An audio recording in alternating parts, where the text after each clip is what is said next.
8 Juni 632 Masehi, Nabi Muhammad wafat di musim panas beberapa bulan setelah melakukan haji wada.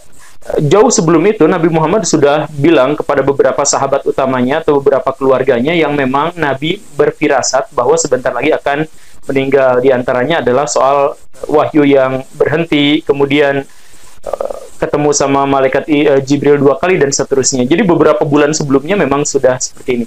Nah, tetapi kemudian ketika Nabi wafat, ada sebuah percikan kata-kata Nabi Muhammad kepada Aisyah dalam keluh sakitnya, bilang seperti yang pernah menimpa saya waktu di perang Khaybar. Dulu saya sakit begini dan sepertinya sekarang urat nadi saya akan diputuskan oleh rasa sakit ini. Nah, akhirnya banyak sahabat juga pada waktu itu yang berkesimpulan bahwa Nabi Muhammad memang meninggal karena diracun. Ibnu Mas'ud itu sangat-sangat antusias menyampaikan bahwa Nabi Muhammad itu meninggal karena diracun. Alasan Ibnu Mas'ud antusias itu adalah karena Nabi Muhammad berarti syahid. Jadi hidupnya mulia dan meninggalnya juga mulia. Cara meninggalnya mulia, yaitu dalam perjuangan. Begitu. Nah, tapi kan itu hanya sebagian sahabat, sebagian yang lain tidak.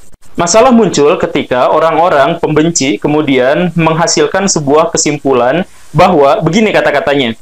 Kenapa masalah ini sangat penting? Karena yang membunuh adalah wanita Yahudi yang ingin membuktikan kalau Nabi Muhammad itu adalah nabi asli atau palsu. Memang pada waktu itu Zainab, pembunuhnya, berkata kepada Nabi Muhammad bahwa saya meracuni kamu adalah untuk menguji. Kalau kamu nabi asli, maka racun itu tidak akan membunuhmu, tapi kalau kamu nabi palsu, maka saya tidak akan menyesal dan saya tidak akan berdosa membunuh kamu, karena kamu palsu. Begitu kurang lebihnya. Maka kemudian si kalangan pembenci menyatakan bahwa Nabi Muhammad terbukti palsu. Nah, benar salahnya kita akan uji melalui 3 ilmu pengetahuan. 1, psikologi, 2, teologi perbandingan agama, kemudian yang ketiga itu adalah kedokteran, forensik historikal. Nah, forensik historisnya berarti forensik, kedokteran, dan historis. Berarti 4 ilmu pengetahuan kita akan gunakan untuk mencabik-cabik masalah ini.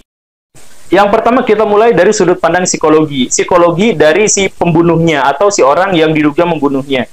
Zainab pada waktu itu setelah meracuni Nabi dan gagal, ditangkap sama para sahabat, kemudian diinterogasi sama Nabi. Kenapa kamu melakukan ini kepada saya?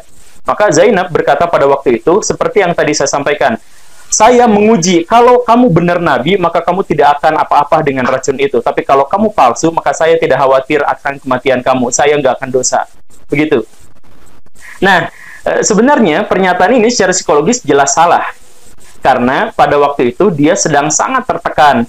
Zainab kehilangan kerabatnya dalam perang Khaybar melawan Nabi. Kemudian setelah kalah itu, Zainab dendam luar biasa, maka dia pengen membalaskan dendamnya pada Nabi Muhammad dengan cara meracun itu. Jadi argumentasi yang tadi dikatakan menguji itu salah kaprah sama sekali. Zainab hanya ingin mempertahankan hidupnya. Dia cari alasan, cari alibi paling diplomatis yang paling mungkin memberikan kesempatan kepada dia untuk hidup. Dan Nabi Muhammad memang mengampuni dia pada waktu itu, walaupun akhirnya dihukum juga karena sahabat-sahabat Nabi yang lain meninggal. Jadi yang menghukumnya bukan Nabi, tapi yang menghukumnya adalah tuntutan dari kerabat-kerabat yang menjadi korban. Nah, oke, begitu ya. Itu masalah pertama. Masalah kedua, ini argumentasi saya yang kedua, kalaupun, anggap ya, kalaupun pengakuan itu diterima bahwa Nabi Muhammad diuji apakah Nabi asli atau Nabi palsu, kalaupun begitu, maka sesungguhnya yang kena sasaran dalam hal ini bukan Nabi Muhammad, tapi Yesus Kristus. Itu nggak kayak Islam, nggak kayak Kristen gitu, yang justru malah cari-cari pengikut gitu. Yahudi itu eksklusif sekali. Kalau bukan orang Yahudi, tidak ada garis keturunannya, maka tidak bisa diklaim. Ya, walaupun ada beberapa sekte Yahudi, misalkan Kabalah gitu ya, itu semacam tasawufnya gitu lah ya. Itu memang bisa menerima siapapun, tapi itu kan di luar mainstream gitu. Nah, jadi yang diuji itu ingat bukan Nabi Muhammad, karena dia adalah orang Arab. Yang diuji itu adalah Yesus. Jadi begini Baraya, ini penting ya, ini penting. Ketika kerajaan Israel pecah setelah Raja Salomo wafat, pecahannya kemudian dihancurkan oleh kerajaan-kerajaan yang lebih besar dari Mesopotamia. Para pemuka-pemuka Yahudi itu mimpi dapat wangsit, dapat firman, dapat dan sebagainya, yang menyatakan bahwa kehancuran ini tidak akan lama karena Tuhan sudah mempersiapkan Mesias yang akan datang di kemudian hari dengan karakteristik sebagai berikut. Nah, Karakteristik berikutnya itu semakin lama semakin banyak, tapi karakteristik yang sudah dipastikan itu adalah bahwa pertama, Mesias itu adalah keturunan Daud. Kemudian dia pasti orang Yahudi. Kemudian syarat yang ketiga, dia yang akan mengembalikan orang-orang Israel ke tanah Kanaan yang tanah dijanjikan dan menciptakan Israel Raya yang jauh lebih besar yang bisa memberikan berkah buat seluruh dunia. Kemudian di awal abad Masehi atau beberapa tahun sebelumnya, muncullah Yesus. Yesus jelas orang Yahudi.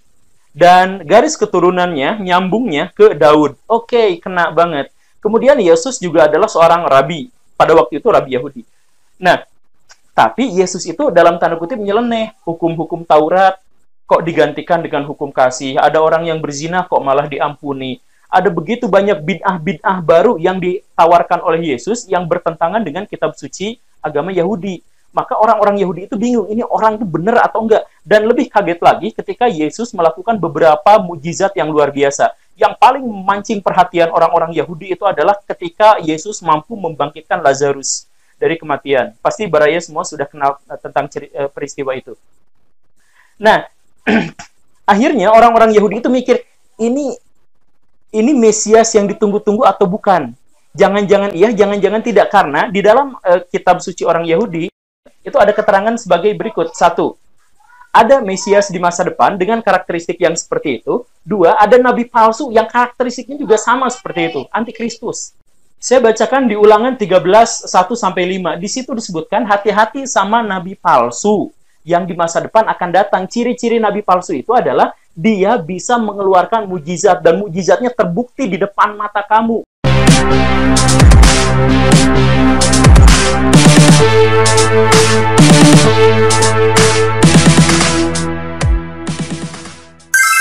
Shalom Aleichem Haverim, haleluya. Hari yang baik, hari yang terberkati, luar biasa. Dan saya ucapkan selamat datang di channel ini. Kali ini kita akan membahas sebuah topik yang cukup kontroversial, yakni sanggahan dari Pastor Yakub Sulistyo terhadap pernyataan Guru Gembul yang mengaitkan peristiwa tentang Nabi Muhammad yang mati diracun orang Yahudi, lalu mengaitkan dengan sosok Yesua. Dalam video ini terlihat sangat menggelikan. Untuk lengkapnya, kita saksikan apa pendapat Pastor Yakub Sulistyo ataupun tanggapan respon dari Pastor Yakub Sulistyo mengenai hal ini. Yuk, kita simak video ini sampai selesai untuk mengetahui lebih lanjut. Shalom Bapak Ibu, Saudara-saudari dimanapun berada. Kembali berjumpa dengan saya Pendeta Yakub Sulistyo. Video saya kali ini akan menyanggah videonya Guru Gembul tentang kaitan kematian Nabi Muhammad akibat diracun dengan Yesus yang nama aslinya Yesua. Saya tidak akan mengomentari apa yang disampaikan Guru Gembul tentang kematian Nabi Muhammad akibat diracun dari segi apapun, karena saya berkeyakinan non-muslim, agar nanti tidak dianggap menista agama yang tidak saya yakini. Link video lengkapnya ada di deskripsi video ini. Agar pembahasan bisa dipahami, saya sampaikan videonya sebagai berikut. Assalamualaikum Barai, selamat datang kembali di Guru Gembul Channel. Sekarang kita punya kajian yang sangat menarik. Temanya basi sebenarnya, tetapi apa yang akan saya paparkan justru sangat lain dari yang sebelum-sebelumnya. Kita akan mengkaji tentang bagaimana Nabi Muhammad wafat. Apakah beliau meninggal karena diracun seperti yang banyak disangkakan, atau karena sakit biasa saja? Sebenarnya perdebatan tentang hal ini juga sudah sejak awal. Jadi para sahabat Nabi melihat Nabi wafat, ada yang percaya bahwa beliau meninggal karena racun, ada yang percaya bahwa beliau meninggal karena penyakit yang lain. Itu biasa aja. Ibnu Mas'ud percaya bahwa Nabi diracun, tetapi Ibnu Abbas tidak, dan banyak sekali. Dan sepanjang sejarah Islam memang tidak ada yang mempermasalahkan itu. Cuman akhir-akhir ini antar umat beragama di Indonesia dan di dunia banyak yang akhirnya menjadi saling benci karena kepentingan-kepentingan politik, ekonomi, dan ideologi dan sebagainya. Maka akhirnya satu agama berusaha mencari kesalahan agama yang lain, dan begitupun sebaliknya. Akhirnya kejadian tentang wafatnya Nabi Muhammad itu bisa menjadi landasan teologis untuk saling menyerang satu sama lain. Baraya begini ya, kebencian itu adalah salah satu cara untuk menutup ilmu pengetahuan dan kesadaran kita. Dan agama itu adalah salah satu cara kita untuk mencari kebenaran. Kalau baraya beragama sambil mencari kesalahan agama lain, maka apapun agama baraya itu pasti salah. Jadi di sini saya akan mengklarifikasi, memberikan sebuah jawaban, tetapi jawabannya dalam sudut pandang yang lebih banyak, multidisipliner dan interdisipliner. Tidak pernah dibahas sebelumnya. Kita mulai? Yuk kita mulai.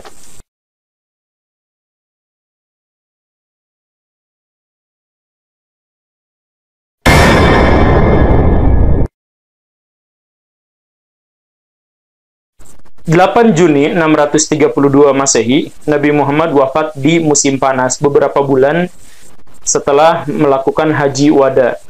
Jauh sebelum itu, Nabi Muhammad sudah bilang kepada beberapa sahabat utamanya atau beberapa keluarganya yang memang Nabi berfirasat bahwa sebentar lagi akan meninggal. Di antaranya adalah soal wahyu yang berhenti, kemudian ketemu sama malaikat Jibril 2 kali, dan seterusnya. Jadi beberapa bulan sebelumnya memang sudah seperti ini. Nah, tetapi kemudian ketika Nabi wafat, ada sebuah percikan kata-kata Nabi Muhammad kepada Aisyah dalam keluh sakitnya, bilang seperti yang pernah menimpa saya waktu di perang Khaybar. Dulu saya sakit begini dan sepertinya sekarang urat nadi saya akan diputuskan oleh rasa sakit ini. Nah, akhirnya banyak sahabat juga pada waktu itu yang berkesimpulan bahwa Nabi Muhammad memang meninggal karena diracun. Ibnu Mas'ud itu sangat-sangat antusias menyampaikan bahwa Nabi Muhammad itu meninggal karena diracun.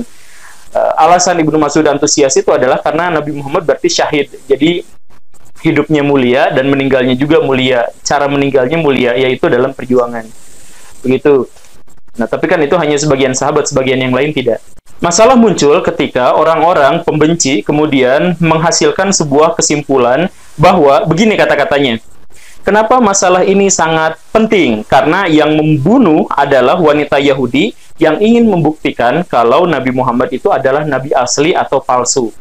Memang pada waktu itu Zainab, pembunuhnya, berkata kepada Nabi Muhammad bahwa saya meracuni kamu adalah untuk menguji. Kalau kamu nabi asli, maka racun itu tidak akan membunuhmu, tapi kalau kamu nabi palsu, maka saya tidak akan menyesal dan saya tidak akan berdosa membunuh kamu, karena kamu palsu. Begitu kurang lebihnya. Maka kemudian si kalangan pembenci menyatakan bahwa Nabi Muhammad terbukti palsu.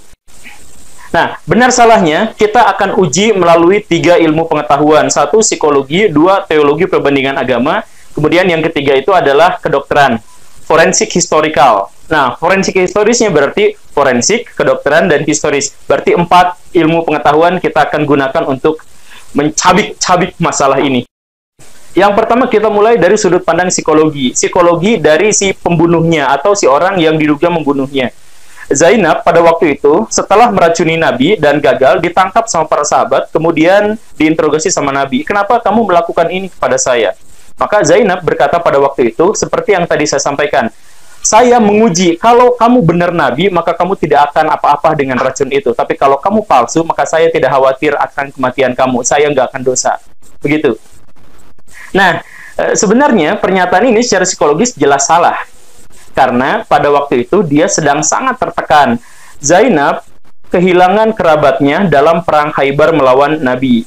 Kemudian setelah kalah itu, Zainab dendam luar biasa, maka dia pengen membalaskan dendamnya pada Nabi Muhammad dengan cara meracun itu. Jadi argumentasi yang tadi dikatakan menguji itu salah kaprah sama sekali. Zainab hanya ingin mempertahankan hidupnya. Dia cari alasan, cari alibi paling diplomatis yang paling mungkin memberikan kesempatan kepada dia untuk hidup. Dan Nabi Muhammad memang mengampuni dia pada waktu itu, walaupun akhirnya dihukum juga karena sahabat-sahabat Nabi yang lain meninggal. Jadi yang menghukumnya bukan Nabi, tapi yang menghukumnya adalah tuntutan dari kerabat-kerabat yang menjadi korban. Nah, oke, begitu ya. Itu masalah pertama. Masalah kedua, ini argumentasi saya yang kedua, kalaupun, anggap ya, kalaupun pengakuan itu diterima bahwa Nabi Muhammad diuji apakah Nabi asli atau Nabi palsu, kalaupun begitu, maka sesungguhnya yang kena sasaran dalam hal ini bukan Nabi Muhammad, tapi Yesus Kristus. Apa hubungannya kok jauh? Gini Baraya. Secara teologis, orang Yahudi adalah orang yang paling eksklusif dalam beragama. Jadi, bukan hanya harus beriman, bukan hanya harus berbuat baik, tetapi harus juga bersuku Yahudi, yang benar-benar mendapat kasih karunia Tuhan yang paling utama. Jadi 3. Nah, Nabi Muhammad itu bukan orang Yahudi. Sehingga orang Yahudi tidak berkeinginan sama sekali untuk menguji Nabi Muhammad ini nabi asli atau palsu. Sebab konsep teologis mereka menyatakan bahwa nabi itu pasti turun hanya di kalangan orang Yahudi. Nah, jadi kalau ada perempuan yang ngaku, saya menguji kamu nabi asli atau bukan, itu tidak mungkin. Itu tidak bisa. Karena prinsip orang Yahudi, Baraya beginilah. Baraya sangat kagum misalkan sama agama Yahudi, terus pengen pindah sama ajaran agama Yahudi. Baraya datang ke pemuka-pemuka agama Yahudi, ditolak, nggak mungkin boleh. Jadi Yahudi itu nggak kayak Islam, nggak kayak Kristen gitu, yang justru malah cari-cari pengikut gitu. Yahudi itu eksklusif sekali. Kalau bukan orang Yahudi, tidak ada garis keturunannya, maka tidak bisa diklaim. Walaupun ada beberapa sekte Yahudi, misalkan Kabalah gitu ya, itu semacam tasawufnya gitu lah ya. Itu memang bisa menerima siapapun, tapi itu kan di luar mainstream gitu. Nah, jadi yang diuji itu ingat bukan Nabi Muhammad, karena dia adalah orang Arab. Yang diuji itu adalah Yesus. Jadi begini Baraya, ini penting ya, ini penting. Ketika kerajaan Israel pecah setelah Raja Salomo wafat, pecahannya kemudian dihancurkan oleh kerajaan-kerajaan yang lebih besar dari Mesopotamia. Para pemuka-pemuka Yahudi itu mimpi dapat wangsit, dapat firman, dapat dan sebagainya, yang menyatakan bahwa kehancuran ini tidak akan lama karena Tuhan sudah mempersiapkan Mesias yang akan datang di kemudian hari dengan karakteristik sebagai berikut. Nah, karakteristik berikutnya itu semakin lama semakin banyak, tapi karakteristik yang sudah dipastikan itu adalah bahwa pertama, Mesias itu adalah keturunan Daud. Kemudian dia pasti orang Yahudi. Kemudian syarat yang ketiga, dia yang akan mengembalikan orang-orang Israel ke tanah Kanaan yang tanah dijanjikan dan menciptakan Israel Raya yang jauh lebih besar yang bisa memberikan berkah buat seluruh dunia. Kemudian di awal abad Masehi atau beberapa tahun sebelumnya, muncullah Yesus. Yesus jelas orang Yahudi. Dan garis keturunannya, nyambungnya ke Daud. Oke, kena banget. Kemudian Yesus juga adalah seorang rabi. Pada waktu itu rabi Yahudi. Nah, tapi Yesus itu dalam tanda kutip nyeleneh. Hukum-hukum Taurat kok digantikan dengan hukum kasih. Ada orang yang berzina kok malah diampuni. Ada begitu banyak bid'ah-bid'ah baru yang ditawarkan oleh Yesus yang bertentangan dengan kitab suci agama Yahudi. Maka orang-orang Yahudi itu bingung, ini orang itu benar atau enggak. Dan lebih kaget lagi ketika Yesus melakukan beberapa mujizat yang luar biasa. Yang paling memancing perhatian orang-orang Yahudi itu adalah ketika Yesus mampu membangkitkan Lazarus dari kematian. Pasti Baraya semua sudah kenal tentang peristiwa itu. Nah, akhirnya orang-orang Yahudi itu mikir, ini Mesias yang ditunggu-tunggu atau bukan? Jangan-jangan iya, jangan-jangan tidak. Karena di dalam kitab suci orang Yahudi, itu ada keterangan sebagai berikut. 1, ada Mesias di masa depan dengan karakteristik yang seperti itu. 2, ada nabi palsu yang karakteristiknya juga sama seperti itu, antikristus. Saya bacakan di Ulangan 13:1-5. Di situ disebutkan hati-hati sama nabi palsu yang di masa depan akan datang. Ciri-ciri nabi palsu itu adalah dia bisa mengeluarkan mujizat dan mujizatnya terbukti di depan mata kamu. Dan dia akan memperkenalkan Allah yang lain, Tuhan yang lain, yang tidak kita kenal. Oh, itu 1. Jadi, Yesus itu atau bukan gitu. Bisa aja Mesias yang sesungguhnya, bisa juga nabi palsu ini. Kemudian di Ulangan yang 21 itu bahkan disebutkan, terkutuklah untuk orang-orang yang disalib. Nah, maka orang-orang Yahudi ini bingung, ini Yesus itu Kristus atau antikristus, Mesias atau Dajjal, kurang lebih seperti itulah. Nah, akhirnya harus dibuktikan. Pembuktiannya itu adalah dengan cara, ya udah uji aja.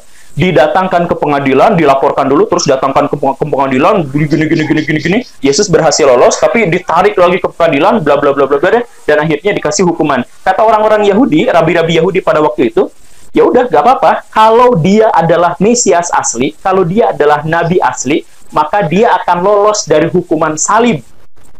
Dan dia akan membawa Israel ke kegemilangan yang seperti sebelumnya dijanjikan. Fix, selesai di situ. Nah, akhirnya Yesus dilaporkan, dihukum, disalib, dan akhirnya meninggal di kayu salib. Walaupun kata versi Kristen bangkit 3 hari kemudian. Tapi kata versi Yahudi, fix.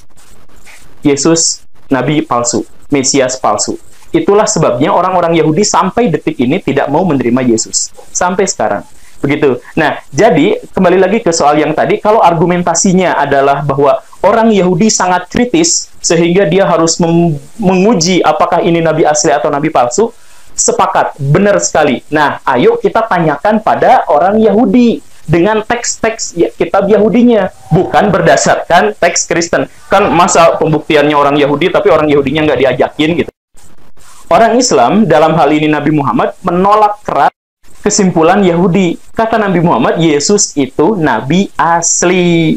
Gitu. Dan akhirnya Nabi Muhammad dan orang-orang Yahudi di Madinah pada waktu itu bentrok. Karena orang-orang Yahudi, Nabi Muhammad, kalau kamu memang mau diakui sebagai pemimpin di Madinah, termasuk memimpin kami, oke, kami terima. Tapi kamu harus menolak kenabian atau kemesiasan Yesus. Kata Nabi Muhammad, Yesus itu adalah nabi di antara sekian banyak nabi yang diturunkan.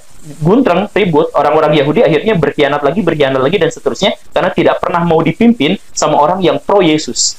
Begitu ceritanya. Nah, itu argumentasi kedua, argumentasi teologis ya. Untuk bagian belakang, yaitu argumentasi yang ketiga dan seterusnya, karena tidak ada kaitannya dengan keyakinan saya, maka saya potong saja agar video ini tidak kepanjangan. Jika mau melihat lengkapnya, silakan lihat dari linknya di deskripsi video ini. Himbauan saya kepada guru gembul, seperti ucapannya sendiri sebagai berikut. Agama itu adalah salah satu cara kita untuk mencari kebenaran. Kalau Baraya beragama sambil mencari kesalahan agama lain, maka apapun agama Baraya itu pasti salah. Guru gembul beragama Islam, tetapi membahas Yesus yang nama aslinya Yeshua itu yang tidak diimaninya. Jadi yang didapat hanya mencari-cari kesalahan saja, atau yang didapat hanya kesalahan yang dibuat-buat untuk memperkuat keyakinannya. Nanti terbukti sendiri. Untuk itu, pembahasan saya mulai di menit ke-5 detik yang ke-27 ke belakang sebagai berikut. Itu masalah pertama. Masalah kedua, ini argumentasi saya yang kedua, kalaupun pengakuan itu diterima bahwa Nabi Muhammad diuji apakah Nabi asli atau Nabi palsu, kalaupun begitu, maka sesungguhnya yang kena sasaran dalam hal ini bukan Nabi Muhammad, tapi Yesus Kristus. Apa hubungannya kok jauh? Gini Baraya. Secara teologis, orang Yahudi adalah orang yang paling eksklusif dalam beragama. Jadi, bukan hanya harus beriman, bukan hanya harus berbuat baik, tetapi harus juga bersuku Yahudi yang benar-benar mendapat kasih karunia Tuhan yang paling utama. Jadi 3. Nah, Nabi Muhammad itu bukan orang Yahudi. Agama orang Yahudi tidak eksklusif dan tidak harus bersuku Yahudi seperti yang guru gembul katakan. Catat ya, yang pertama untuk beragama Yahudi harus beriman dan harus berbuat baik. Pembuktian bahwa agama Yahudi tidak eksklusif nanti saya buktikan dan sampaikan di jawaban berikutnya. Di bagian ini yang saya tandai adalah statementnya guru gembul bahwa Nabi Muhammad itu bukan orang Yahudi, dan untuk beragama Yahudi harus beriman dan berbuat baik. Sehingga orang Yahudi tidak berkeinginan sama sekali untuk menguji Nabi Muhammad ini Nabi asli atau palsu. Sebab konsep teologis mereka menyatakan bahwa Nabi itu pasti turun hanya di kalangan orang Yahudi. Guru gembul mengatakan bahwa konsep teologis orang Yahudi bahwa Nabi itu pasti turun hanya dari kalangan orang Yahudi. Berarti karena Nabi Muhammad itu bukan orang Yahudi, seperti pernyataan guru gembul di video ini di menit ke-15 detik ke-14, berarti orang Yahudi juga tidak mengakui sebagai Nabi dong. Maka orang Yahudi tidak berkeinginan sama sekali untuk menguji Nabi Muhammad ini Nabi asli atau Nabi palsu. Nah, jadi kalau ada perempuan yang ngaku, saya menguji kamu Nabi asli atau bukan, itu tidak mungkin. Itu tidak bisa. Karena prinsip orang Yahudi, Baraya beginilah. Baraya sangat kagum misalkan sama agama Yahudi, terus pengen pindah sama ajaran agama Yahudi. Baraya datang ke pemuka-pemuka agama Yahudi, ditolak, nggak mungkin boleh. Jadi Yahudi itu nggak kayak Islam, nggak kayak Kristen gitu, yang justru malah cari-cari pengikut gitu. Orang Yahudi tentu merasa senang jika ada orang kafir, yaitu bangsa lain selain bangsa Yahudi, yang bersedia menjadi pengikut Yudaisme. Terbukti sudah tertulis di dalam kitab Kisah Rasul, pasal yang kedua ayat yang ke-10, Kisah Rasul 6 ayat yang ke-5, Kisah Rasul 23 ayat yang ke-43. Artinya, Di zaman rasul-rasul pun sudah banyak proselit, dan mereka menyebutnya Gertosaf atau Gersedek, yang berarti pendatang yang tinggal di antara kita atau orang asing yang benar. Tentu harus melalui proses seperti mikvah, yaitu upacara perendaman, brit milah bagi para pria yang belum disunat, bedin, yaitu pengadilan rabbinik sebagai penilaian keseriusan dan kesiapan yang akan jadi proselit. Dan hal itu wajar sebagai syarat mengikuti suatu kepercayaan, seperti mengucapkan 2 kalimat syahadat bagi yang mau menjadi pengikut Islam, baptisan air bagi kepercayaan Kristen sebagai bukti tanda pertobatan, serta mengakui Yeshua HaMasyiah sebagai Tuhan dan Juru Selamat pribadinya. Jadi masing-masing kepercayaan punya syaratnya sendiri-sendiri. Jadi tidak ada penolakan jika bersedia mengikuti syarat-syaratnya. Yahudi itu eksklusif sekali. Kalau bukan orang Yahudi, tidak ada garis keturunannya, maka tidak bisa diklaim. Ya, walaupun ada beberapa sekte Yahudi, misalkan Kabalah gitu ya, itu semacam tasawufnya gitu lah ya. Itu memang bisa nerima siapapun, tapi itu kan di luar mainstream gitu. Kabalah bukanlah sekte Yudaisme, melainkan tradisi mistik dan esoteris yang berada dalam kerangka Yudaisme. Ini saya sampaikan sekelumit tentang Kabalah. Kabalah mencakup ajaran, praktek, dan teks yang berusaha memahami dimensi tersembunyi dari Tuhan, alam semesta, dan hubungan manusia dengan keduanya. Tradisi mistik Kabalah memberikan interpretasi mendalam dan simbolis tentang teks-teks Torah. Kalau sekte, itu merujuk pada kelompok-kelompok yang memiliki keyakinan berbeda secara signifikan dari arus utama. Kabalah justru sebaliknya, yaitu bagian integral dari tradisi Yahudi yang lebih luas dan diterima banyak denominasi Yahudi. Teks utama Kabalah seperti Zohar, yaitu teks utama yang merupakan komentar mistis tentang Torah, Sefer Yetzirah, dan lainnya yang adalah bagian dari kanon sastra rabbinik. Kabalah mengajarkan tentang struktur mistik alam semesta yang terdiri dari 10 sefirot atau emanasi spiritual. Sefirot sendiri berarti aspek-aspek dari Tuhan yang berinteraksi dengan dunia material dan spiritual. Dalam Kabalah, Tuhan digambarkan sebagai Ein Sof, yang berarti tanpa akhir atau tak terbatas. Ini merujuk pada esensi Tuhan yang tidak dapat dipahami dan melampaui semua pemahaman manusia. Kabalah juga mengajarkan konsep yang disebut simsum, transliterasinya TSIM, yang berarti penarikan atau penyusutan. Menurut ajaran ini, Tuhan menyusutkan dirinya dalam tanda petik untuk menciptakan ruang bagi alam semesta sehingga memungkinkan penciptaan dan eksistensi dunia material. Kabalah juga sering melibatkan praktek meditasi dan doa yang bertujuan untuk mencapai pemahaman lebih dalam tentang Tuhan dan alam semesta. Praktisi Kabalah berusaha mencapai kesatuan dengan Tuhan melalui kontemplasi dan introspeksi. Nah, jadi yang diuji itu ingat bukan Nabi Muhammad, karena dia adalah orang Arab. Yang diuji itu adalah Yesus. Jadi begini Bara ya, ini penting ya, ini penting. Yang diuji oleh Yudaisme bukan Nabi Muhammad, mengingat Nabi Muhammad orang Arab. Jadi oleh Yudaisme memang dieliminasi atau tereliminasi secara otomatis karena Nabi Muhammad bukan orang Yahudi. Jadi oleh Yudaisme dianggap bukan Nabi. Ketika kerajaan Israel pecah setelah Raja Salomo wafat, pecahannya kemudian dihancurkan oleh kerajaan-kerajaan yang lebih besar dari Mesopotamia. para pemuka-pemuka Yahudi itu mimpi, dapat wangsit, dapat firman, dapat dan sebagainya, yang menyatakan bahwa kehancuran ini tidak akan lama karena Tuhan sudah mempersiapkan Mesias yang akan datang di kemudian hari dengan karakteristik sebagai berikut.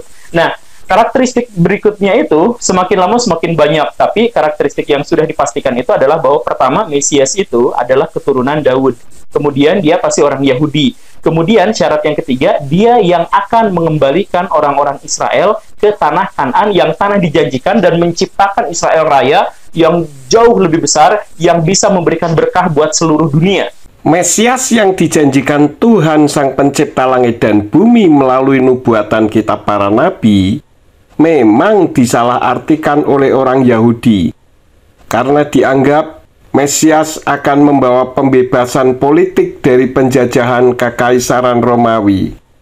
Padahal Yesua datang ke bumi untuk membawa pembebasan rohani dari kutuk dosa. Maka saat Yesua mati disalib, mereka sangat kecewa. Bahkan sudah lewat hari yang ketiga pun masih kecewa. Seperti yang tertulis di dalam kitab Injil Lukas pasal 24 ayat yang ke-21. Kemudian di awal abad Masehi atau beberapa tahun sebelumnya, muncullah Yesus. Yesus jelas orang Yahudi. Dan garis keturunannya, nyambungnya ke Daud. Oke, kena banget. Memang Yesua itu Mesias yang dijanjikan Tuhan Sang Pencipta langit dan bumi.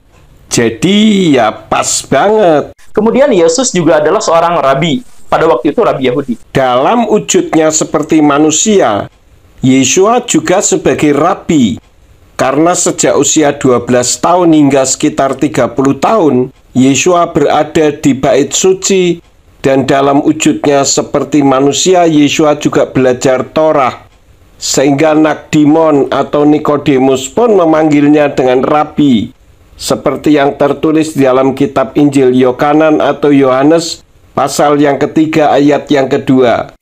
Nah, tapi Yesus itu dalam tanda kutip nyeleneh hukum-hukum Taurat kok digantikan dengan hukum kasih. Ada orang yang berzina kok malah diampuni. Ada begitu banyak bid'ah-bid'ah baru yang ditawarkan oleh Yesus yang bertentangan dengan kitab suci agama Yahudi. Maka orang-orang Yahudi itu bingung, ini orang itu benar atau enggak? Yesua tidak mengganti Torah dengan hukum kasih. Kitab Matius atau Matius 5 ayat 17, bahkan Yesua sendiri dalam kitab Brit Kadasa, yaitu kitab suci perjanjian baru dalam bahasa Ibrani, mengatakan Al-Taksefu kifati lehafer hatorah ohan fi'im lo lehafer bati ki'im lemalot, yang artinya janganlah kamu berpikir bahwa aku datang untuk menghapus Torah itu dan kitab nabi-nabi. Aku datang tidak untuk menghapusnya, tetapi untuk melakukannya. Bahkan ayat 18 berbunyi Amen Omer Anilahem Ad Asyer Ya Afru Basamayim Wahaaretz Af Yot Akhat O Tak Ekhat Lo Ya Afru Min Hatora Beterem Yit Kayem Hakol, yang artinya aku berkata kepadamu, sesungguhnya selama belum lenyap langit dan bumi, satu yot atau satu titik pun tidak akan ditiadakan dari Torah sebelum semuanya terjadi. Jadi kembali saya tegaskan bahwa Yesua tidak mengganti Torah dengan hukum kasih. Lalu mengenai perempuan yang berzina diampuni, itu bukan menggantikan Torah, karena memang di dalam Torah itu ada kasih karunia. Bukankah guru gembul sendiri sudah mengatakannya di menit ke-15 detik kedua, dikatakan bahwa harus beriman, berbuat baik, berbudi, dan kasih karunia. Jadi bukan hanya harus beriman, bukan hanya harus berbuat baik, tetapi harus juga bersuku Yahudi yang benar-benar mendapat kasih karunia Tuhan yang paling utama. Karena dalam Torah memang ada kasih dan dalam kasih ada Torah. Jadi antara perjanjian lama dan perjanjian baru tidak bisa dipisah-pisahkan. Contoh, dalam kasih ada Torah. Roma 8 ayat yang ke-1 dari Indonesian Literal Translation berbunyi, Oleh karena itu, sekarang tidak ada penghukuman bagi mereka yang ada di dalam Hamasya Yeshua. Itu kasih karunia. Tetapi ayatnya tidak berhenti sampai di situ, tetapi ada kelanjutannya, yaitu yang tidak hidup menurut daging, tetapi menurut roh.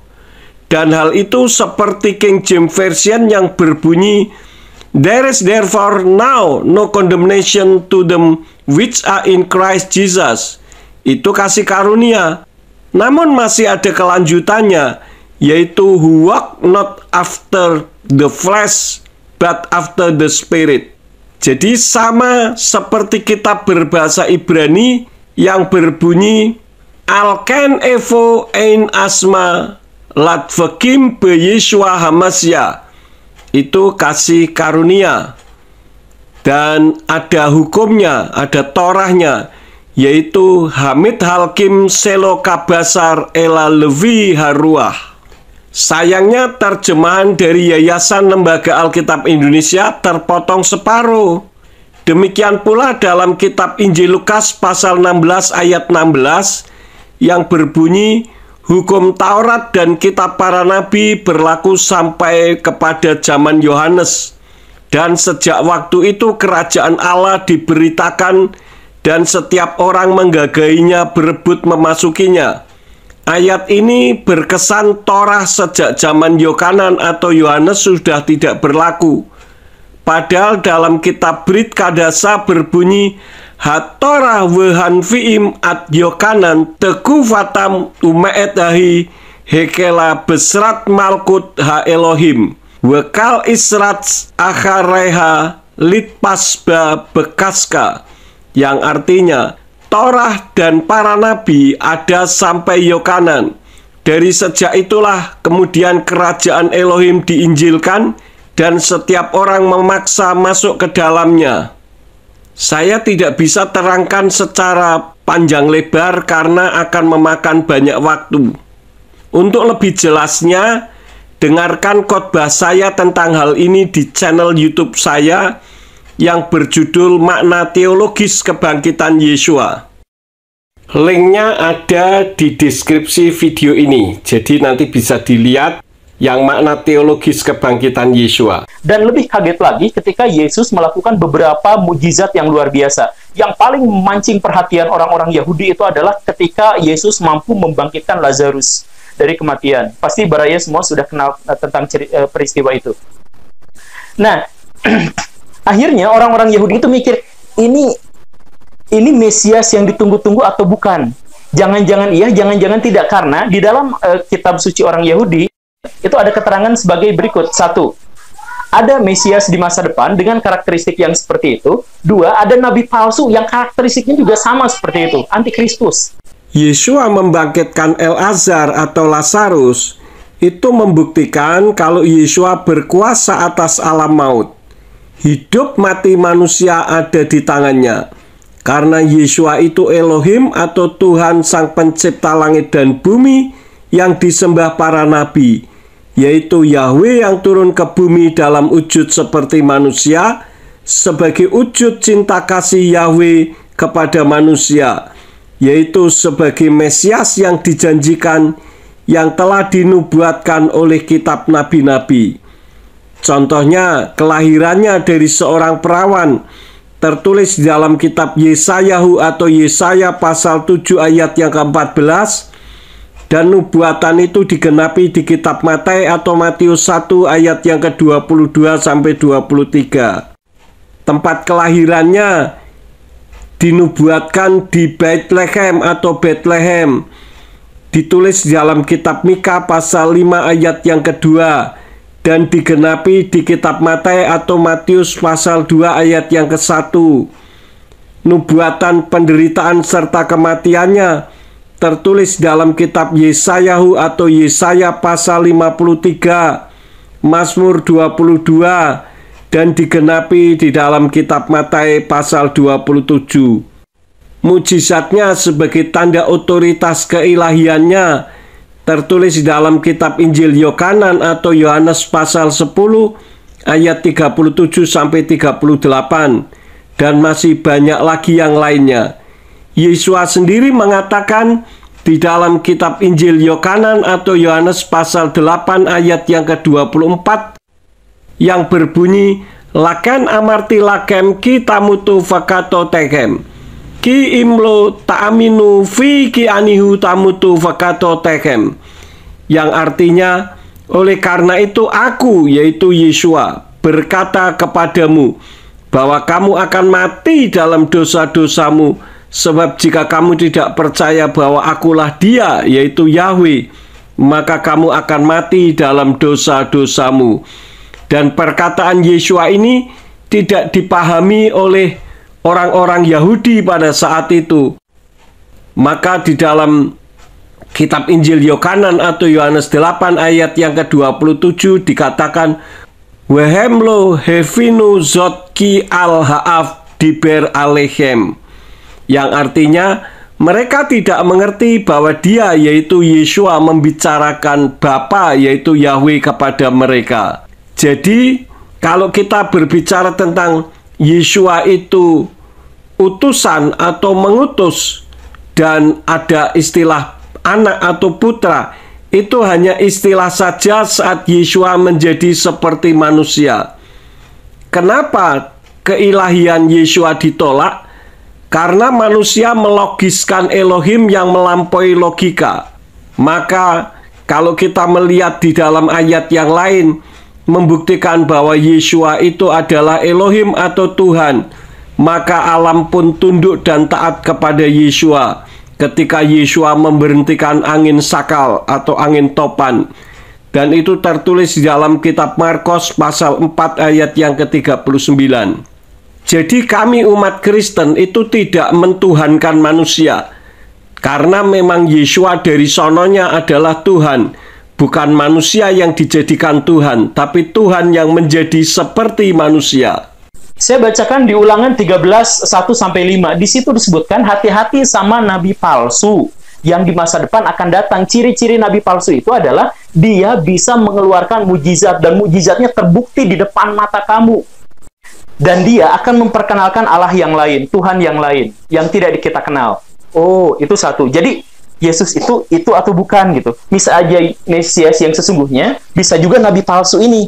Ulangan 13 ayat 1-5 yang dimaksud Guru Gembul itu bukan merujuk pada Yesua yang diperkirakan sebagai nabi palsu, karena Yesua tidak bermimpi dan tidak mengajarkan mimpi, melainkan konteksnya menubuatkan akan munculnya nabi-nabi palsu yang tergenapi di kitab Yirmiyahu atau Yeremia, di mana pada saat itu banyak nabi-nabi palsu, seperti yang tertulis di dalam kitab Yirmiyahu pasal 23 ayat 26-28 yang berbunyi demikian. Sampai kapan hal ini ada di dalam hati para nabi yang menubuatkan dusta? Ya, mereka dalam hatinya adalah para nabi pembohong yang berencana untuk membuat umatku melupakan namaku dengan mimpi-mimpi mereka yang mereka ceritakan seorang kepada sesamanya, sebagaimana yang leluhur mereka telah melupakan namaku karena Baal. Nabi yang padanya ada mimpi, biarlah dia menceritakan mimpinya, dan yang padanya ada firmanku, biarlah dia membicarakan firmanku dengan setia. Apakah sangkut pautnya jerami dengan gandum? Firman Yahweh. Dan nubuat itu masih berlangsung hingga saat ini loh. Termasuk para pendeta Kristen yang mengajar umat Tuhan untuk melupakan nama Yahweh. Itu yang dimaksud sebagai nabi palsu. Jadi sanggahan ini selain untuk Guru Gembul, juga sebagai peringatan untuk para pemimpin rohani Kristen yang menolak nama Yahweh dan lebih mempertahankan nama Allah yang asalnya diadopsi oleh Kristen Arab, yang merupakan satu di antara 360 dewanya orang Arab kuno zaman jahiliyah, di mana saat itu Islam belum lahir. Untuk lebih jelasnya, mari kita lihat video berikut ini. Kalau bicara sejarah, sebelum Islam lahir, Allah itu merupakan nama diri dari satu di antara 360 dewanya orang Arab kuno zaman jahiliyah. Kita lihat bersama buktinya. Berdasarkan sejarah tertulis di buku-buku berikut ini.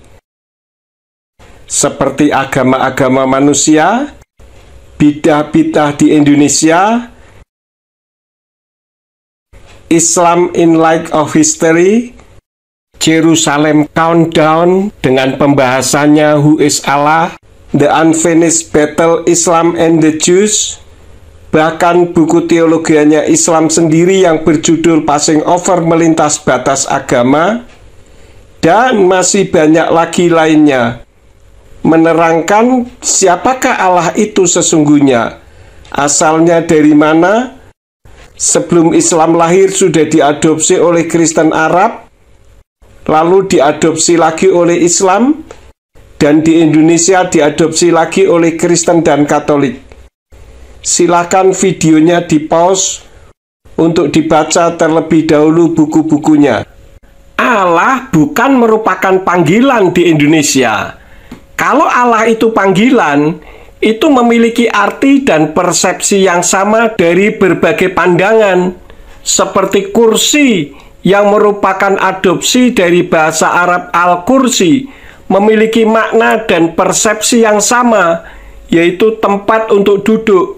Baik Kristen, Islam, Hindu, Buddha, aliran kepercayaan memiliki makna dan persepsi yang sama. Namun untuk Allah, umat Hindu dan Buddha saja di Indonesia tidak pernah menggunakan Allah sebagai sebutan atau sinonim dari kata Tuhan sebagai panggilan. Antara Kristen dan Islam sendiri memiliki pandangan yang berbeda untuk masalah Allah ini. Itu membuktikan bahwa pemakaian nama Allah di kekristenan merupakan pemerkosaan nama dan bahasa yang tidak seharusnya untuk tetap dipertahankan.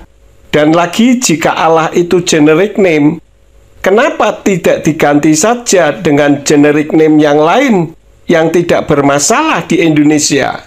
Kenapa Allah harus tidak boleh hilang dari kekristenan?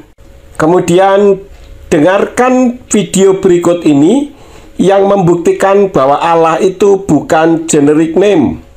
Allah in Arabic is not just a title for God. It doesn't mean God, which I'll explain. Allah is a name, and I will prove that using the Quran. There's a clear distinction between the two words ilah and Allah, which brings me to the Shahada, the testimony of faith. La ilaha illa Allah, which literally translates as there is no God or deity but Allah. The way ilah and Allah are spelled in Arabic do look similar, and they sound similar, but are not the same thing. They're not the same word or meaning. When you say la ilaha, ilah means God or gods, but Allah is a name, the name of Muhammad's God. So you're saying there's no God but that one, that precise name, la ilaha illa Allah. Among all the other gods, Allah is the one and the only one according to Islam, according to Muslims, Muhammad. It's like saying there's no friend but Bob, for example. You wouldn't be able to say there's no Bob but friend. Would it make sense for one to say there's no God but Jesus? Yes. But it wouldn't make sense to say there's no Jesus but God. So there's no God but Allah. It doesn't say there's no Allah but God. Muhammad was making a statement, wanting to also deny Christ as God, by making it clear that, look, there's no God but Allah. To further prove this point, I will use the Quran. In the Quran, in Surah 52:43, we read this. So in Surah 52:43, we read, or have they, this is Muhsin Khan's English translation, or have they an ilah, and he puts in parentheses, in brackets, a God other than Allah, glorified be Allah from all that they ascribe as partners to him. So here we see another clear distinction between ilahun and Allahi. And again, Muhsin Khan's English translation just closes the case. So for anyone who speaks the Arabic language, it's obvious that Allah is simply the name of Muhammad's God. When you go to Deuteronomy 18, a passage that Muslims love to claim is speaking of Muhammad, in Deuteronomy 18 we read, "But the prophet who presumes to speak a word in my name, which I have not commanded him to speak, or who speaks in the name of other gods, that prophet shall die." Muhammad spoke in the name of another God, Allah, which is not the name of God in the Bible. God in the Bible, his name is Yahweh. God specifically gave Moses his name in Exodus chapter 6. You see, anytime we read Lord in all caps, capital L-O-R-D, we read Yahweh in the original Hebrew. Yahweh, which is, again, the true and only name of God. In Exodus chapter 6, we read this. "And God spoke to Moses and said to him, I am the Lord. I appeared to Abraham, to Isaac, and to Jacob as God Almighty, but by my name, Lord, I was not known to them." So, but by my name Yahweh, I was not known to them. The name Yahweh was so sacred that the Jews abbreviated it to the Tetragrammaton four-letter word WHYH, Yod-He-Wah-He. But to completely change the name of God to a different name like Allah, something Muhammad did, is completely blasphemous. But the confusion for some Arabic-speaking Christians happens with Arabic Bibles, which translate God or Lord as Allah, due to Allah, the word, culturally and even religiously becoming the translation word for God in Arabic, which is incorrect. A proper translation for God in Arabic, in the Arabic Bibles, would be Reb or Ilah, or better yet, just use God's name, Yahweh Elohim. So to conclude this point, whether the name Allah came from some pre-Islamic moon god from Mecca, or it's the Arabic equivalent of the Aramaic Ilah, regardless, it is not the personal name for the God of Israel. And more importantly, it does not even mean God. Allah itu bukan sebutan atau dari Al-Ilah. Kenapa? Karena satu, Allah itu nama Tuhannya umat Islam. Contoh, ketika orang Islam di Arab sembahyang, mereka mengucapkan Allahu Akbar. Begitu juga dengan orang Islam yang ada di Amerika, mereka tetap mengucapkan Allahu Akbar, bukan God Akbar.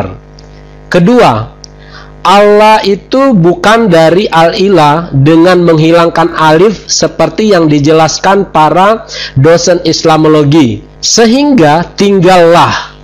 Kalau begitu, maka artinya akan berubah, bukan Tuhan atau dewa lagi, tetapi li syakhsin atau baginya laki-laki.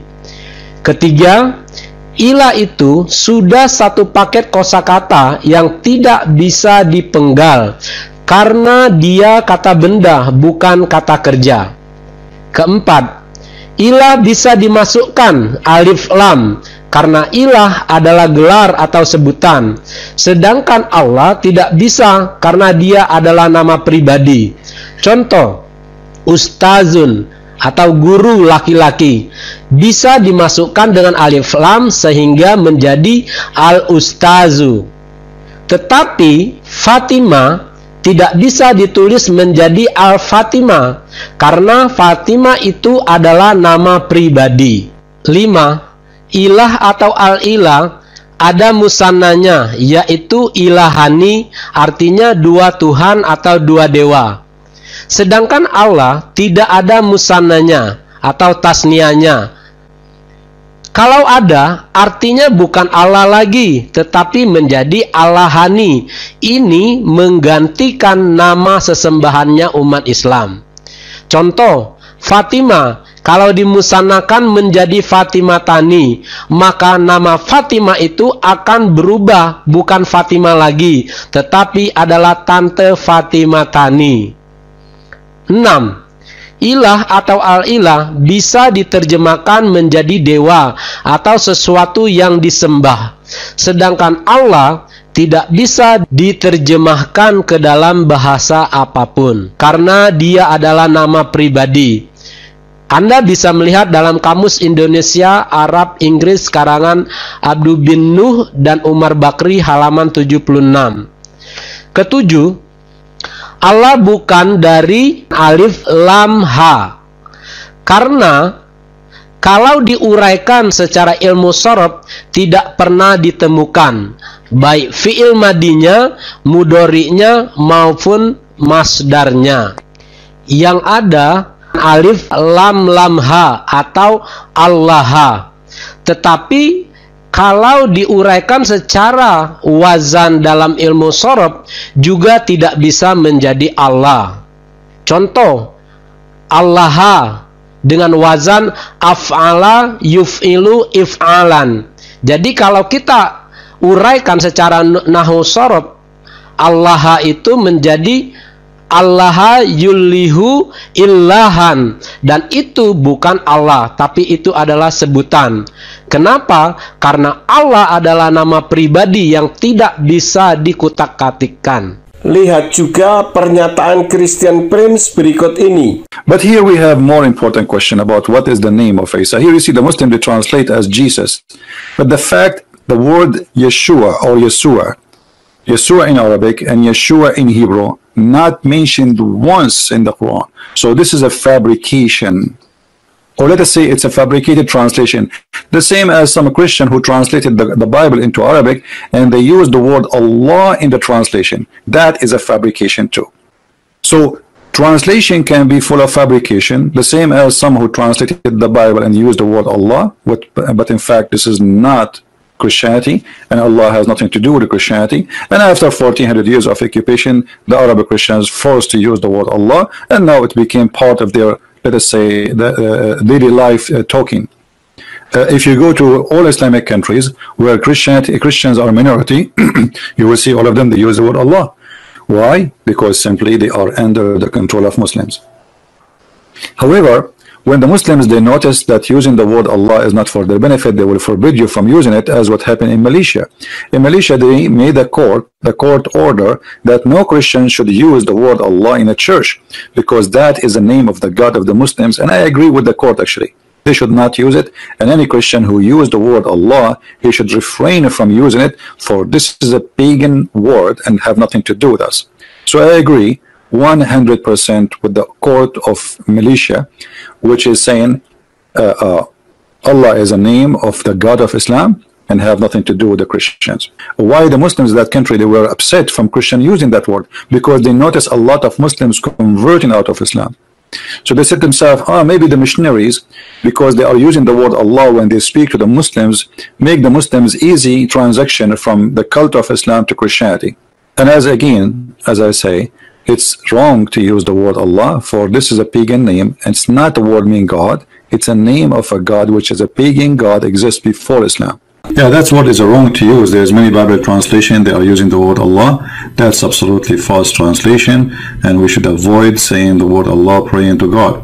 But you can say, I mean, there's so many, like especially in the Middle East, the generation, they learn nothing but saying the word Allah. But this is false name, false God. It's a big mistake Christians they do when they use it. But people, they are inheriting false inheriting, and the one to blame actually is the priest. Most of the priests are just doing business, sadly. Kembali ke tuduhan Guru Gembul bahwa nabi palsu yang dimaksud itu Yeshua HaMasyiah yang selama ini dikenal dengan nama Yesus Kristus, tidak mengenai sasaran, karena Yeshua tidak mengajarkan mimpinya dan Yeshua tidak pernah menceritakan kalau dirinya bermimpi. Dan lebih daripada itu, Yeshua tidak memperkenalkan sesembahan lain, melainkan memperkenalkan Yahweh si pemilik sorga untuk mengasihinya. Ini ayatnya di dalam kitab Matius 22 ayat yang ke-37, yang di dalam kitab Brit Kadasa Perjanjian Baru dalam bahasa Ibrani berbunyi demikian. Wa yomer Yeshua elai wa ahaf ta'et Yahweh Elohika bekal lefafka ufkal nafseka ufkal madaika, yang artinya firman Yeshua kepadanya, kasihilah Yahweh Elohimu dengan segenap hatimu, dan dengan segenap jiwamu, dan dengan segenap akal budimu. Kemudian di Ulangan yang 21 itu bahkan disebutkan, terkutuklah untuk orang-orang yang disalib. Nah, maka orang-orang Yahudi ini bingung, ini Yesus itu Kristus atau Antikristus, Mesias atau Dajjal, kurang lebih seperti itulah. Yesua disalib bukan karena berbuat dosa atau terkutuk. Justru kitab Galatia 3 ayat yang ke-13 yang mengatakan terkutuklah setiap orang yang tergantung pada kayu salib, yang mengutip kitab Ulangan pasal 21 ayat yang ke-23, mengartikan dengan disalibnya Yesua, itu berarti Mesias telah menebus kita bagi orang Yahudi dan membeli kita bagi bangsa Goyim selain Yahudi dari kutukan Torah yang menjadi kutukan bagi kita, di mana Yesua menanggung kutuk Torah yang seharusnya kita yang menanggungnya, tapi telah ditanggung Yesua melalui penyalipannya sebagai pribadi yang tidak berdosa. Pengadilan yang mengadili Yesua pun telah membuktikan kesucian Yesua yang bersih dari dosa. Dalam kitab Matius 27 ayat yang ke-24 yang berbunyi demikian, dan Pilatus ketika melihat bahwa hal itu tidak menghasilkan apapun, sebaliknya malah menimbulkan kekacauan dengan mengambil air, ia membasuh tangan di hadapan kerumunan orang itu seraya berkata, "Aku tidak bersalah terhadap darah orang benar ini." Perhatikan kalimatnya, "Aku tidak bersalah terhadap darah orang benar ini." Akan kamu lihat, Pilatus yang mengadili Yesua mengakui bahwa Yesua sebagai pribadi yang benar, dan itu sama seperti apa yang Yesua ucapkan sendiri di dalam kitab Injil Yohanan atau Yohanes pasal 14 ayat yang ke-6 yang mengatakan, "Akulah jalan dan kebenaran dan hidup. Tidak seorang pun datang kepada Bapa jika tidak melalui aku." Yesua bukan sekedar nabi yang berarti penyambung lidah Elohim atau lidah Tuhan, tetapi dia Elohim itu sendiri yang turun ke bumi dalam wujud seperti manusia. Tidak ada satu nabi pun yang berani mengatakan akulah jalan dan kebenaran dan hidup, kecuali Yesua. Kenapa? Karena dia adalah jalan satu-satunya kepada Bapa di sorga yang benar dan membawa kehidupan yang kekal bagi setiap orang yang percaya dan beriman kepadanya. Nah, akhirnya harus dibuktikan. Pembuktiannya itu adalah dengan cara, ya udah uji aja. Didatangkan ke pengadilan, dilaporkan dulu, terus datangkan ke pengadilan, gini. Yesus berhasil lolos, tapi ditarik lagi ke pengadilan, bla bla bla bla bla, dan akhirnya dikasih hukuman. Kata orang-orang Yahudi, rabi-rabi Yahudi pada waktu itu, ya udah gak apa-apa. Kalau dia adalah Mesias asli, kalau dia adalah nabi asli, maka dia akan lolos dari hukuman salib, dan dia akan membawa Israel ke kegemilangan yang seperti sebelumnya dijanjikan. Fix, selesai di situ. Tidak ada kisah Yesua berhasil lolos dari pengadilan. Yang ada karena faktor kompleksitas hukum dan politik pada saat itu. Karena otoritas religius Yahudi pertama-tama mengadili Yesua di hadapan pemimpin-pemimpin Yahudi, yaitu Imam Besar Kayafas dan Sanhedrin. Mereka menuduh Yesua menghujat karena mengklaim dirinya sebagai Mesias dan menyamakan dirinya sebagai Elohim atau Tuhan yang dianggap pelanggaran serius. Kemudian berpindah ke kewenangan politik Romawi karena meskipun Sanhedrin dapat menghukum Yesua secara agama, namun mereka tidak punya wewenang untuk mengeksekusi hukuman mati. Karena itu mereka membawa Yesua kepada gubernur Romawi Pontius Pilatus untuk mendapat persetujuan mengeksekusi mati. Karena Pontius Pilatus tidak menemukan kesalahan yang layak untuk hukuman mati pada Yesua, maka ia berusaha melepaskan diri dari tanggung jawab dengan mengirim Yesua ke Herodes Antipas yang berkuasa di Galil atau Galilea.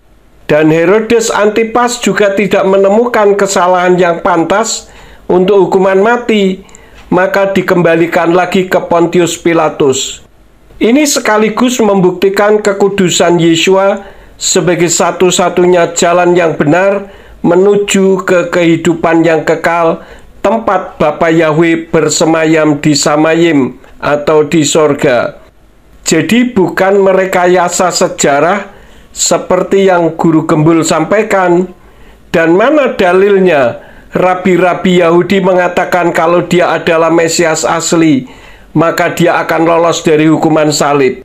Maka jika tidak mengimani Yesua sebagai Tuhan, tetapi membahasnya, yang didapat hanya kesalahan dan menyalahkan saja. Justru untuk bergelar Mesias, Yesua harus menderita untuk menanggung dosa manusia. Maka saat Yesua di bumi, saat Kepa atau Petrus mengatakan bahwa dirinya Mesias, dan itu tertulis di dalam kitab Matius atau Matius pasal 16 ayat yang ke-16, Yesua melarang untuk mengatakannya karena belum waktunya disebut Mesias jika belum menderita dan mati di salib. Seperti yang tertulis di dalam kitab Matius 16 ayat yang ke-20 yang berbunyi demikian. Kemudian dia memberi perintah kepada para muridnya agar mereka tidak mengatakan kepada siapapun bahwa dia adalah Yesua sang Mesias. Nah, akhirnya Yesus dilaporkan, dihukum, disalib, dan akhirnya meninggal di kayu salib. Walaupun kata versi Kristen bangkit 3 hari kemudian. Tapi kata versi Yahudi fix. Yesus nabi palsu, Mesias palsu. Itulah sebabnya orang-orang Yahudi sampai detik ini tidak mau menerima Yesus. Sampai sekarang. Sering saya dengar orang mengatakan Tuhan kok mati. Siapa yang mencabut nyawanya? Yang tidak mengerti akan mengatakan iya ya, Tuhan kok mati.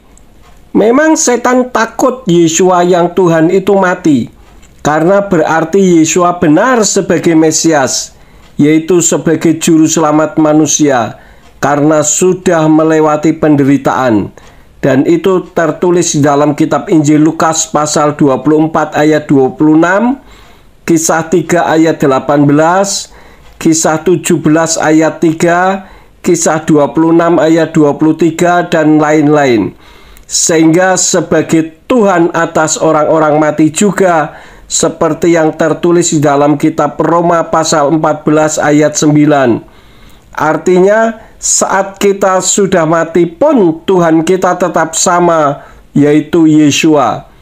Kematian Yesua tertulis di dalam kitab Matius atau Matius 12 ayat yang ke-40, yaitu seperti Yonah atau Yunus yang 3 hari 3 malam di perut ikan. Yesua juga 3 hari 3 malam di perut bumi. Kelihatannya mati seperti Yonah atau Yunus yang ditelan ikan, tapi kan Yonah di dalam perut ikan ternyata tidak mati. Yesua pun saat disalib dan di perut bumi, jasadnya kelihatannya mati. Namun saat itu Yesua tidak mati, melainkan turun ke dunia orang mati yang ada di zaman Noah atau Nuh yang tidak taat, untuk memberitakan kabar baik bahwa di balik kematian ada kehidupan kekal. Dan itu tertulis di dalam 1 Kepa atau 1 Petrus 3 ayat 19 sampai 20. Jadi Yesua mati justru mempermalukan setan. Di dalam kitab Kisah Rasul pasal 2 ayat 36, 1 Yohanes 2 ayat yang ke-22. Saat Yesua mati dalam tanda petik, dalam wujudnya seperti manusia, Yesua menyerahkan nyawanya kepada Bapa. Bukan dicabut nyawanya, karena tidak ada yang bisa mencabut nyawa Yesua. Di bagian ini, Guru Gembul mengakui jika Yesua mati ya, bukan dugaan seperti yang tertulis di dalam Quran surat 4 An-Nisa 157 kan? Kenapa saya katakan dugaan? Karena Isa itu tidak mati di salib, dan saya katakan bahwa Isa itu beda dengan Yesua. Mengenai hal ini bisa dilihat linknya di deskripsi video ini, yaitu Isa bukan Yesua. Yesua bangkit pada hari ketiga, itu bukan versi Kristen seperti yang dikatakan Guru Gembul, tetapi sesuai dengan nubuatan kitab nabi-nabi. Justru orang Yahudilah yang berdusta dengan mengatakan mayat Yesua dicuri murid-muridnya. Hal itu tertulis di dalam kitab Matius atau Matius 28 ayat 12-13 yang berbunyi, "Dan setelah dikumpulkan bersama para tua-tua dan dengan mengambil kesepakatan, mereka memberikan banyak keping perak kepada para prajurit itu sambil berkata, 'Katakanlah bahwa muridnya mencuri dia dengan datang pada malam hari sementara kami tertidur.'" Kebangkitan Yesua juga disaksikan oleh dua malaikat yang duduk di bagian kepala dan di bagian kaki tempat mayat Yesua dibaringkan tadinya. Dan itu tertulis di dalam kitab Injil Yohanes atau Yohanes 20 ayat yang ke-12. Nah, Anda lebih percaya Guru Gembul atau percaya malaikat Tuhan? Begitu. Nah, jadi kembali lagi ke soal yang tadi, kalau argumentasinya adalah bahwa orang Yahudi sangat kritis sehingga dia harus menguji apakah ini nabi asli atau nabi palsu, sepakat, benar sekali. Nah, ayo kita tanyakan pada orang Yahudi dengan teks-teks kitab Yahudinya, bukan berdasarkan teks Kristen. Kan masa pembuktiannya orang Yahudi tapi orang Yahudinya nggak diajakin gitu. Guru Gembul ini sebenarnya sedang mengajak pemirsa yang beragama Islam untuk mendengar pengajaran orang-orang Yahudi atau berpura-pura membahas kitabnya sendiri sambil memutarbalikkan fakta kitabnya Kristen agar pemirsa yang Kristen meninggalkan kepercayaannya sih. Kalau mengajarkan pemirsanya untuk mempercayai ajaran orang Yahudi, secara tidak sengaja mengajak umat Islam untuk tidak mengakui Nabi Muhammad sebagai nabi loh. Karena ajaran orang Yahudi seperti yang sudah disampaikan di depan, bahwa orang Yahudi mengakui bahwa nabi itu hanya datang dari bangsa Yahudi saja. Berarti Nabi Muhammad yang bukan orang Yahudi tidak diakuinya sebagai nabi. Maka dari itu kalau membahas soal kepercayaan, bahaslah kepercayaannya sendiri tanpa mengadu-aduk kepercayaan dan kitab yang tidak diyakininya. Video ini saya buat semata-mata sebagai hak jawab saya atas pernyataan-pernyataan Guru Gembul yang tidak sesuai dengan kitab kami yang tidak diyakininya. Orang Islam, dalam hal ini Nabi Muhammad, menolak keras kesimpulan Yahudi. Kata Nabi Muhammad, Yesus itu nabi asli. Nabi Muhammad mengatakan bahwa Yesus itu nabi asli. Menurut saya, Guru Gembul sedang mengada-ada karena nama Yesus tidak tertulis dalam Al-Quran. Di Al-Quran tidak ada nama Yesus, tertulisnya Isa. Sedangkan Isa itu bukan Yeshua atau Yesus. Saya ada pembahasan mengenai Yeshua atau Yesus itu sekedar nabi atau Tuhan. Dapat dilihat di link di deskripsi video ini dengan judul Yeshua itu nabi atau Tuhan. Gitu. Dan akhirnya Nabi Muhammad dan orang-orang Yahudi di Madinah pada waktu itu bentrok. Karena orang-orang Yahudi, Nabi Muhammad, kalau kamu memang mau diakui sebagai pemimpin di Madinah, termasuk pemimpin kami, oke, kami terima. Tapi kamu harus menolak kenabian atau kemesiasan Yesus. Kata Nabi Muhammad, Yesus itu adalah nabi di antara sekian banyak nabi yang diturunkan. Guntreng, ribut, orang-orang Yahudi akhirnya berkhianat lagi, dan seterusnya, karena tidak pernah mau dipimpin sama orang yang pro Yesus. Begitu ceritanya. Nah, itu argumentasi kedua, argumentasi teologis ya. Bentroknya orang Yahudi dengan pengikut Nabi Muhammad bukan karena Nabi Muhammad mengakui Yesua sebagai nabi.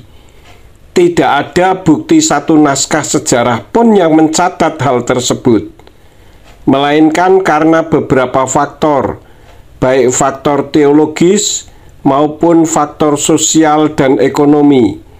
Bahkan berdasarkan hadis dan sirah nabawiyah tentang literatur hadis dan biografi Nabi Muhammad, sirah mencatat interaksi antar komunitas Muslim dan Yahudi. Konflik seperti pengepungan Banu Quraizah dan perempuan Khaybar dijelaskan dalam konteks politik dan pelanggaran perjanjian, bukan karena pengakuan Nabi Muhammad tentang kenabian Yesua.